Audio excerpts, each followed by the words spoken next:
I gave you my heart.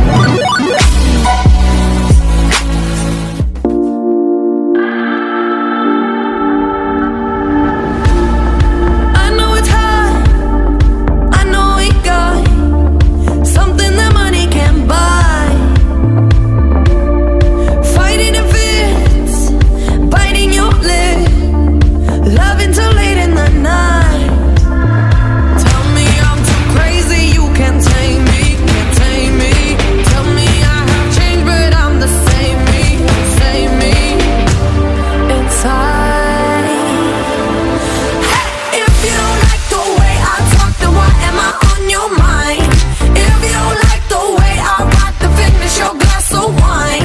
We fight and we argue, you'll still love me blind. If we don't fuck this whole thing up, guaranteed I can blow your mind. And tonight I'm alive in a dollar sign, guaranteed I can blow your mind. And tonight I'm alive in a dollar sign, guaranteed I can blow your mind. Assalamualaikum warahmatullahi wabarakatuh. Salam sejahtera untuk semuanya. Selamat datang di channelnya Bang Jali, yang dimana saat ini kita akan membahas tentang ternak puyuh. Sudah hadir di depan kita Kang Andia Wibowo, peternak puyuh asal Raja Desa Kabupaten Ciamis. Selamat siang, sore, malam, Kang Andia. Siang Bang Ijal. Sehat ya? Alhamdulillah sehat. Sehat. Gimana, Bang? Di sini untuk sejarahnya nih yang bakalan kita kupas tuntas tentang ternak puyuh. Dari kapan sih? Sebetulnya untuk ternak puyuh sendiri itu baru sih, Bang Ijal. Baru sekitaran 3 tahun yang lalu lah. 3 tahun yang lalu. Karena basic saya sendiri itu di broker ayam pedaging. Oh, awalnya dari ayam pedaging. Ayam pedaging, saya jadi broker.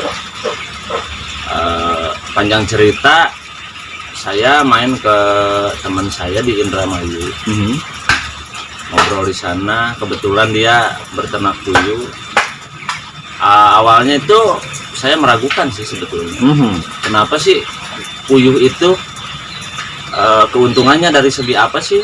Sebesar apa sih keuntungan dari puyuh tersebut? Karena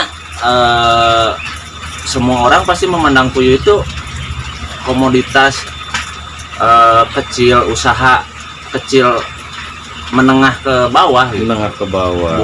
Bukan usaha yang memang menjanjikan secara pandangan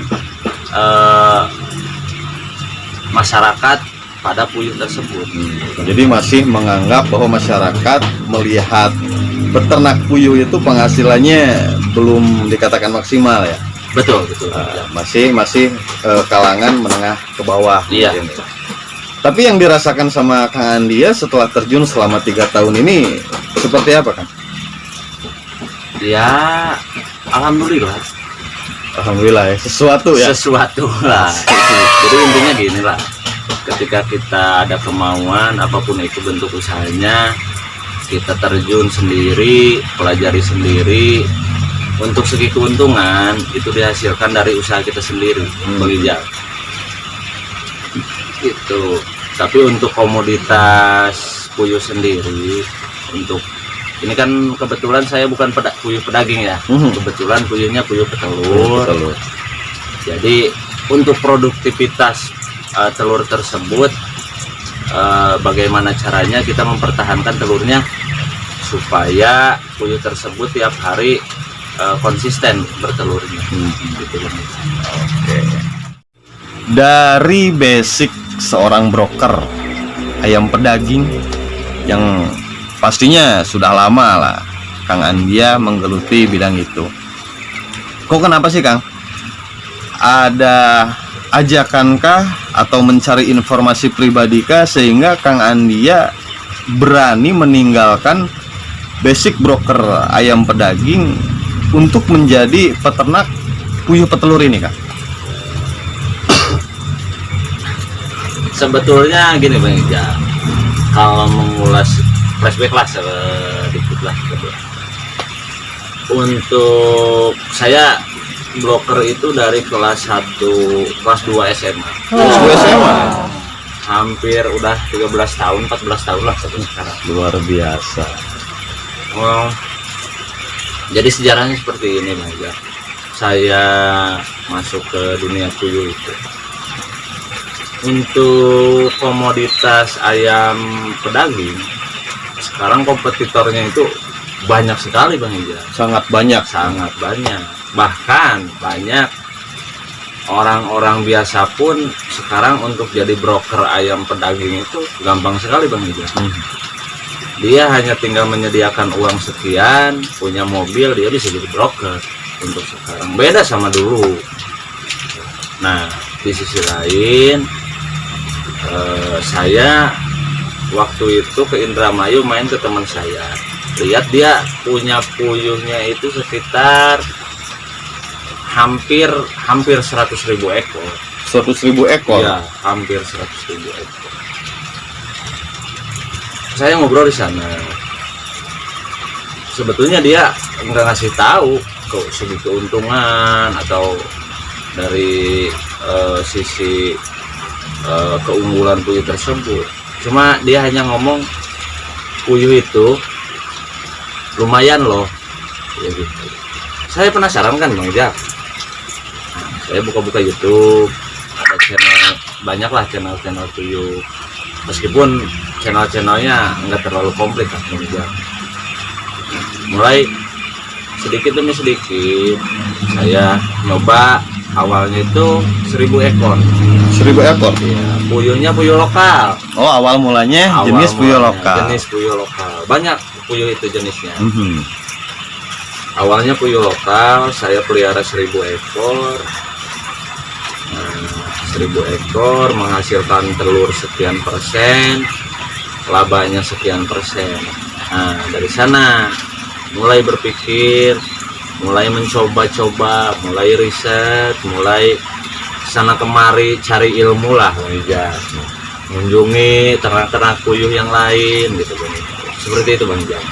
Jadi sekarang Saya nggak meninggalkan, sebetulnya nggak meninggalkan broker ayam sih, masih untuk sekarang juga. masih Cuman- berjalan ya. Cuman intensnya nggak seperti dulu Bang Ijal. Hmm. Kalau dulu kan setiap minggu pasti 3 kali. Untuk sekarang dari 3 kali itu kali sekali, kadang-kadang sebulan 2 kali. Karena kompetitornya itu aduh banyak banget Bang Ijal. Ampun Bang Ijal.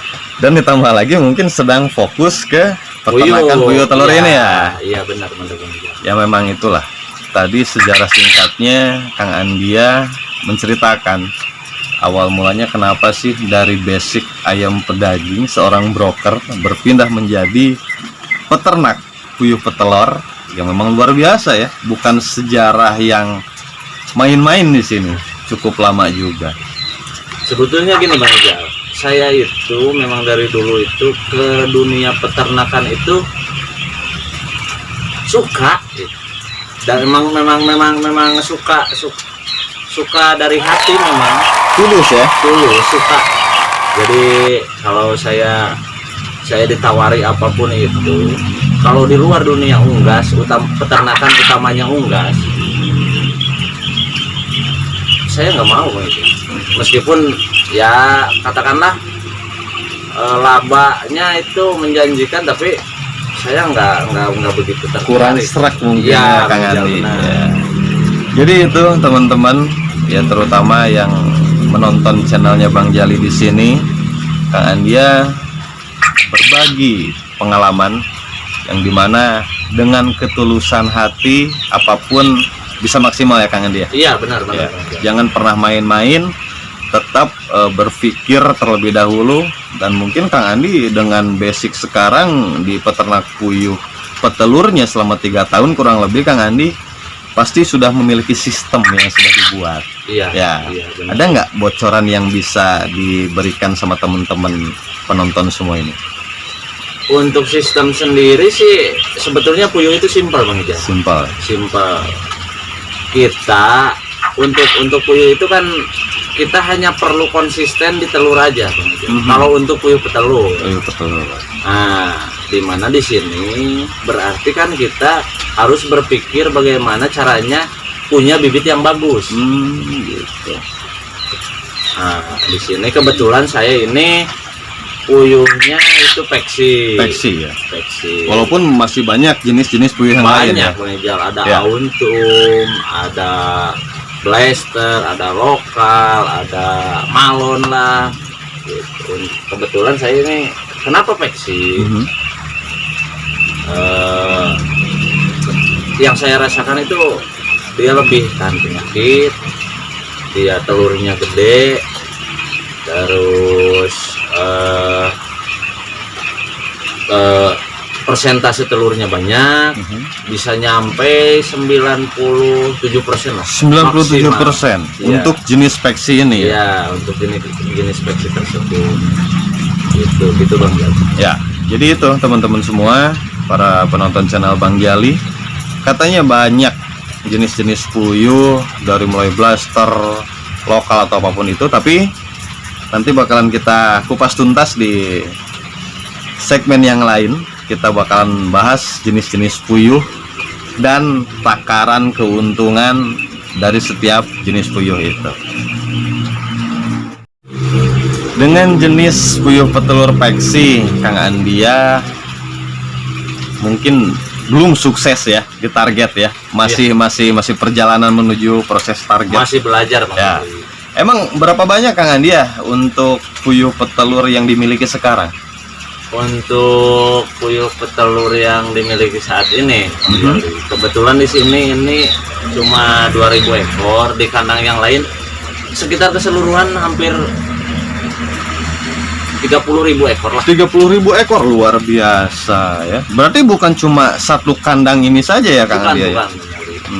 Udah berapa kandang yang sudah Kang Andia ciptakan sekarang? Ada 6 kandang Bang Jali. 6 kandang ya? Iya. Wih, luar biasa Itu kan antisipasi. Kenapa nggak disatuin di satu wilayah Bang Jali? Itu Kenapa kan alasannya? antisipasi apabila yang namanya makhluk hidup itu kan kadang-kadang apalagi unggas Bang Jali, kadang-kadang kena penyakit itu gampang. Jadi ketika kita satu kandang kena penyakit, nggak mati semua Bang Jali. Untuk penularannya, Untuk penularannya, cepat ya? iya. Minimal kan kalau ada jarak, misalkan kandang ini jaraknya sama kandang 2 itu 200 meter, lokasi lain gitu kan. Oh, ada aturannya? Ada. Bukan aturan sih, itu sistem Sistem saya yang sudah sendiri. dibuat ya? Ya, karena itu pengalaman di ayam pedaging Bang Jali. Oh, Iya. pengalaman dari basic Iya. yang kemarin ya. Jadi itu teman-teman, yang dimana mungkin yang mau berbagi, sharing atau istilahnya menanyakan, nanti bakalan saya munculin di deskripsi untuk kontak person Kang Andia Wibowo. Mungkin bisa untuk berbagi pengalaman, ilmu, atau bahkan Kang Andi sudah menjadikan bibit gitu kan untuk dijual kepada mereka yang mungkin membutuhkan. Oh, ada Bang Jali. Sudah jelas ada ya. Sudah jelas Nah, ada. Kebetulan gini Bang Jali, ini saya kebetulan bukan produk saya sendiri Bang Jali, bibitnya. Kenapa saya tidak memproduk sendiri? Karena kalau produk sendiri itu belum tentu tingkat bertelurnya itu sampai 97%, 95%. Saya pernah memproduk sendiri, bibit sendiri, mengawinkan sendiri, itu hanya 82%, 75% gitu Bang Jali. jadi selama 3 tahun ini Kang Andia melakukan riset sendiri ya. Iya, benar. Oke, itu teman-teman informasinya. Jadi memang untuk peternak puyuh ini tidak semudah atau segampang seperti membalikan tangan ya Kang Andia ya. Iya benar. Ada keilmuan yang memang harus kita pelajari dulu sebelum berani terjun ke ternak puyuh petelur ini. Oke, dari 30.000 tadi Kang Andia sudah bisa menciptakan pembibitan juga, mungkin tadi seperti yang dikatakan. Saya ingin bertanya Kang Andia, apabila misalkan saya atau teman-teman semua ingin mengikuti jejak Kang Andia nih ya, untuk berternak puyuh petelur, ada nggak pesan atau saran yang memang supaya minim kegagalan lah gitu kan, karena yang namanya usaha pasti ada untung rugi atau kegagalan keberhasilan gitu Kang Andia. Ada nggak pesan atau sarannya tersebut? Ya pesan dan sarannya belilah bibit sama saya lah Bang Jali. Luar biasa ya. Beli bibit sekarang ya ke Kang Andia ini. Nah, beginilah intinya. Kalau untuk ternak puyuh sendiri itu sebetulnya persiapan awal itu modal Bang Jali. Utamanya modal itu untuk 1000 ekor. Ini hitung kasar dulu aja Bang Jali ya. Oke. Belum sama tulisan apa kalkulasi dan sebagainya. Siap. Modal yang dibutuhkan untuk pemula itu 16 jutaan lah untuk puyuh peksi sendiri loh Bang Jali. Untuk jenis puyuh peksi. Peksi 16,5 juta lah. Itu untuk termasuk apa aja? Itu sudah termasuk kandang baterai. Kandang baterai itu yang seperti ini loh Bang Jali. Kandang baterai, terus pulet yang siap telur itu. Pulet yang siap telur Untuk 1000 ekor. Udah satu paket lah. Tinggal menyediakan kandang luarnya aja. Gitu. Jadi kita harus mempersiapkan 2 kandang terlebih dahulu untuk menampung bibit puyuh yang bakalan kita ternakan ya. Betul. Ada kandang luar mungkin yang lebih Kandang besar. luar, ya. Dan seperti Kandang tadi dikatakan dalam ini kandang baterai namanya. kandang baterai Iya. di dalam ya. Terus selain modal dan persiapan, Kang Andia, ada nggak pesan-pesannya supaya teman-teman semua bisa mungkin saling membantu untuk pemasaran nantinya nih, minim kegagalan yang saya tadi katakan gitu. Apa sih kendalanya Kang Andia selama 3 tahun berjalan ini di puyuh jenis peksi ini? Untuk kendalanya sih sebetulnya untuk wilayah saya sendiri itu kebetulan jualnya itu per kilo Bang. Per kilo. Iya, untuk puyuh peksi ini kenapa saya milih puyuh peksi ini karena telurnya itu besar. Satu itu persentase bertelurnya itu tinggi. Cuman memang pakannya itu boros di atas puyuh lokal dan auntum dan blaster. Jenis yang lainnya lah Iya. ya. Tapi kan hasilnya mengganti gitu kan Iya, dari biaya produksi jelas, Kang Andi ya. jelas. Nah, itu Nah, teman-teman. untuk teman-teman yang mau ternak puyuh, yang pertama itu harus cek pasar dulu. Cek pasar. Cek pasar itu cara pembelian telurnya itu seperti apa di sana? Apakah kiloan, apakah butiran? Kalau butiran, saya sarankan jangan peksi karena rugi, Bang Jali. Gitu. Karena kalau peksi itu kan telurnya itu cuma 82 biji. 80 biji, kadang-kadang yang ada yang besar cuman 78 biji Per kilonya itu ya. Iya, benar. Sedangkan kan untuk pakannya itu sendiri konsumsinya per ekor per hari itu sekitar 28 29 hampir 30 lah Bang Jali. Gitu.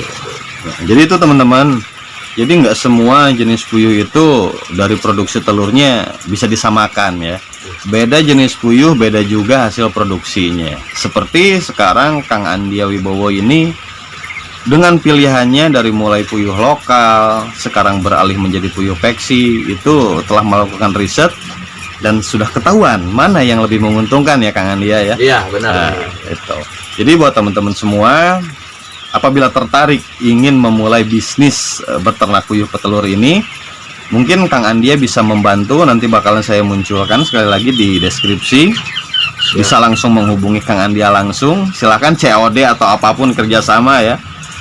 Jadi apapun bisnisnya, tetap kita harus terutama memperhatikan yang namanya kos produksi ya.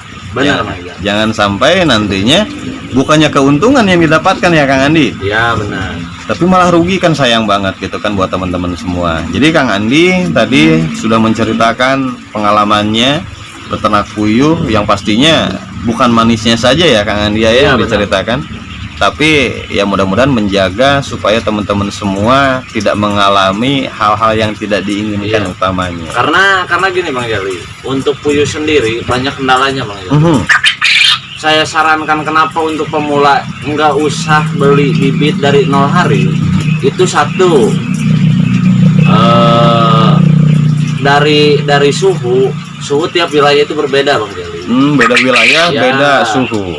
Untuk DOQ itu anakan puyuh itu 0 hari, itu sampai 1 minggu itu kematiannya rentan banget Bang Jali. Salah sedikit pun itu bisa nyampe 20% kematiannya. Yang saya rasakan loh Bang Jali. Padahal saya itu ngambil produknya itu bukan dari saya sendiri loh, masih dari PT Besala yang sudah ternama ya, yang sudah ternama. Kenapa saya nggak nyetak sendiri? Karena produktivitas telurnya itu hanya nyampe 80% Bang Jali. Jadi saya ngambil dari PT yang besar. Nah, untuk teman-teman peternak yang mau beternak pemula, saya sarankan beli aja pulet. Apa itu pulet? Pulet itu puyuh yang siap nelor loh, tinggal nunggu 20 hari apa 15 hari sampai 15 hari sampai 20 hari baru bertelur. Umurnya itu 30 hari Bang Jali. Pulet itu pulet dari saya loh. Dari orang lain itu puletnya itu umurnya 21, ada yang 25. Kalau dari saya itu jaminan 30 hari. Karena begitu pesan sama saya langsung kasih tanggal, saya foto, saya kirimin sama orangnya. Jadi itu teman-teman ya, sangat transparan sekali Kang Andia berbagi pengalamannya. Karena memang kebutuhan pasar telur puyuh sendiri sekarang masih jauh dari target Jauh, kebutuhan ya. Jadi buat teman-teman semua, saya sarankan lagi, apabila channel ini membantu untuk usaha bagi pemula beternak puyuh petelur ini, ya silakan sharing bersama Kang Andia. Nanti kontak langsung via WA atau teleponnya langsung. Karena Kang Andia di sini memang sangat simpel ya sistem yang dibuatnya, dimana untuk para peternak puyuh petelur ini harus didominankan mungkin saat ini ya Kang ya. Karena untuk menutupi kebutuhan pasar minimal di Indonesia lah gitu. Jangan sampai kita harus apa-apa import ya dari luar gitu. Prospeknya sangat besar Bang Jali untuk ke depan. Kenapa besar? Sekarang kan pemerintah aja menetapkan komoditas puyuh, peternakan puyuh itu menengah ke bawah Bang Ijal. Menengah ke bawah. Sedangkan kebutuhan untuk wilayah saya aja Jabodetabek itu cuman terpenuhi hanya 15% dari kebutuhan keseluruhan. Per hari itu. Per hari itu. Kebayang kan, per minggu, per bulan. Makanya di sini buat teman-teman semua, ini sangat prospek sekali. Iya. Tapi jangan main-main di bisnis ya, karena kita harus tahu keilmuannya, cara penanganan dan solusi apa yang memang harus dilakukan gitu kan apabila kita menemukan masalah. Betul. Jadi kita kedepannya juga mudah-mudahan masih bersama Kang Andia, dengan waktu luangnya kita bakalan bahas tuntas tentang beternak puyuh dari jenis apa saja yang memang disarankan, cara penjualan, termasuk analisa keuntungan beternak puyuh ini. Terima kasih Kang Andia, terima kasih waktunya. Mudah-mudahan kita masih bisa berbagi ilmu sama teman-teman semua, terutama yang mengikuti channelnya Bang Jali ini. Terima kasih Kang Andia. Siap.